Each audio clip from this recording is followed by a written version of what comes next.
Characters and their respective job roles, be it defined or implied, have always been a cardinal element of the Final Fantasy franchise. Quintessential archetypes include the healer support White Mage, the offensive magic casting Black Mage, and the provincial sword wielding warrior. But one of the most standout roles to have appeared throughout the series has always been the Dragoon. They have become quite iconic, serving as representatives of the Final Fantasy series as a whole due to their awesome designs, strong character alignment, and general narrative development. Characterized by their use of spears, heavy association with dragons, and an intrinsic link to the summoned Bahamut, Dragoons have appeared in several games within the main series, and even if said game lacked a formal job system, their general combat style and visual traits would often be fused with specific characters.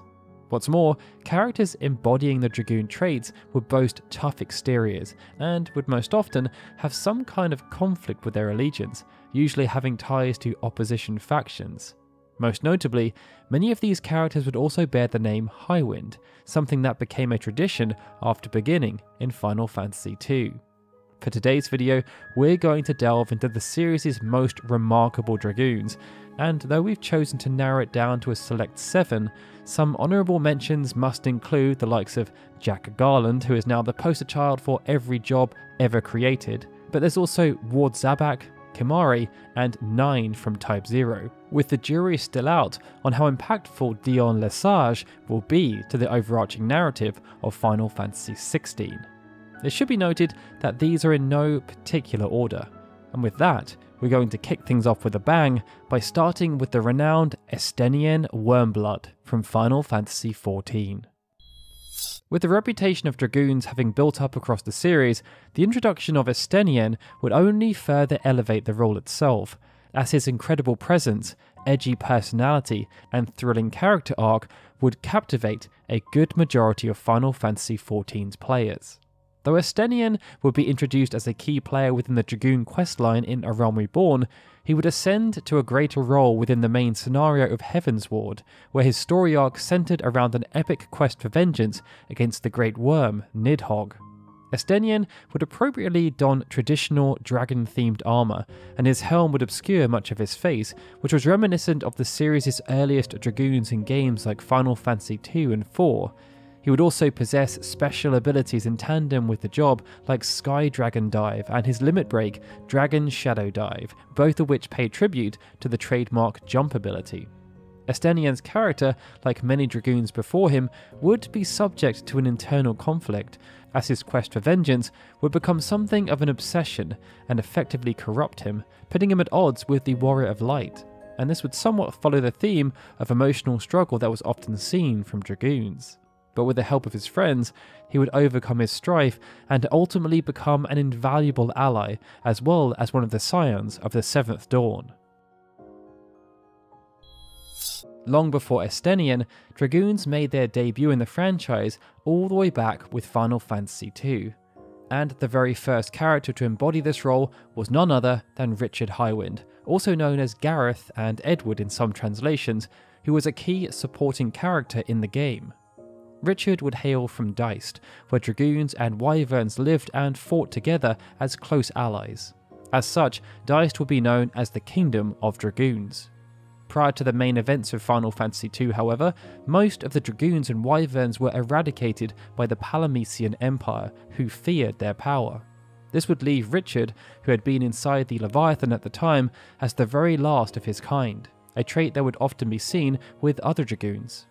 With the shared ambition of taking down the Empire, he would team up with Firion and his party, functioning as a guest character in the game before making a noble sacrifice so that the party could escape the Dark Emperor.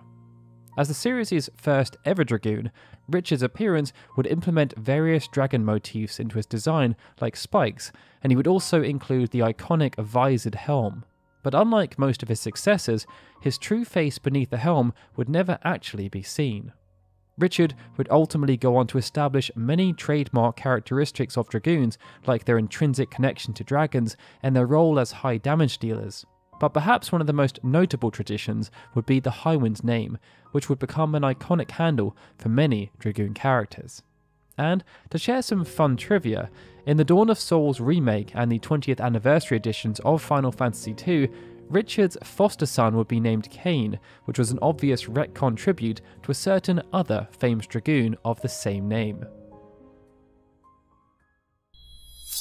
Freya Crescent is one of the most interesting entries to this list due to how many unique traits she exhibited. Excluding games with a job-changing system, Freya would be the first female dragoon, or Dragon Knight, to grace the main series. Moreover, Final Fantasy IX would also see an expansion of the job itself, as Freya would have access to a myriad of new and returning special abilities, making her something of a hybrid dragoon. Like many other dragoon characters in the series, Freya possessed a cool and collected personality and was undoubtedly one of the most reliable members of Zidane's party. She was also a powerful dragon knight in her own right, who hailed from the city-state of Burmecia, and prior to the events of Final Fantasy IX, she had set off on a journey to search for her missing lover, Sir Fratley, who was also a famed dragon knight. Appearance-wise, though Freya did not wear the traditional dragoon armour, she would still retain some dragon motifs in her design, namely with her hat, which was adorned with wings. Her entire combat style was also linked to dragons in some way, such as her specialization in killing dragon-type enemies. She would also possess conventional abilities like jump, and through her skill set called Dragon, she could use the trademark Lancet ability. But outside of that, Freya also exhibited other unique talents that ranged from offensive to curative, including skills like Six Dragons, Cherry Blossom, and Rhys's Wind, which was most likely inspired by the Holy Dragon or Dragonkin Rhys Dular from Final Fantasy Tactics. Freya would also have struggles regarding her allegiance. As a denizen of Burmecia, her home nation had a bloody history of repeated warfare with the Kingdom of Alexandria. When both Burmecia and Clara were destroyed by Queen Brahne, and by extension Beatrix, she would declare vengeance against them. But in spite of their past, Freya would still go on to team up with Beatrix in pursuit of the shared goal.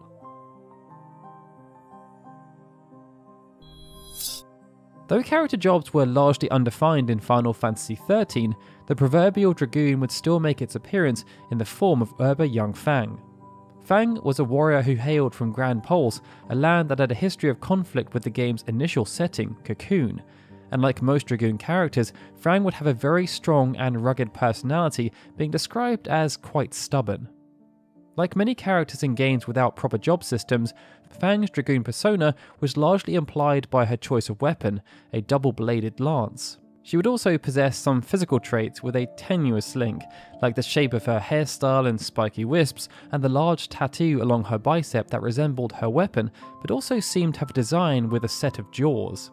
But it was perhaps her combat style that was most closely connected with her dragoon job, as she would best function as a physical damage dealer due to her having the highest strength stats in the game. Beyond this, her eidolon would be none other than Bahamut, the King of Dragons himself, and the entities seen to be most closely tied with dragoons across the series. And going even further, her full ATB skill was called Highwind, a jump-like move that was a clear reference to the name typical of dragoons throughout the series. From a narrative perspective, Fang would also be seen to have some internal conflict throughout parts of the game. This would lead to some moments where she felt so driven to protect the party that she would ultimately yield to the fal'Cie's desires and take action towards Cocoon's demise. However, despite these challenging times, Fang would see the error of her ways thanks to the intervention of her friends, following the trend that seemed to be abundant amongst dragoons.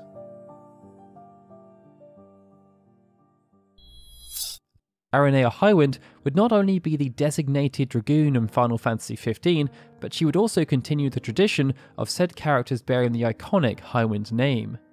In the earlier stages of Final Fantasy XV's development, trailers would reveal Noctis' party coming up against a female dragoon at some point, and though many things would change heavily as the game was developed, this was one factor that still made it into the final product. Aranea would possess a tough, direct and pragmatic demeanour that would, at this point, be characteristic of dragoons. Similar to Richard, she would be a recurring guest character and could randomly join the party during nighttime combat after reaching a certain point in the story.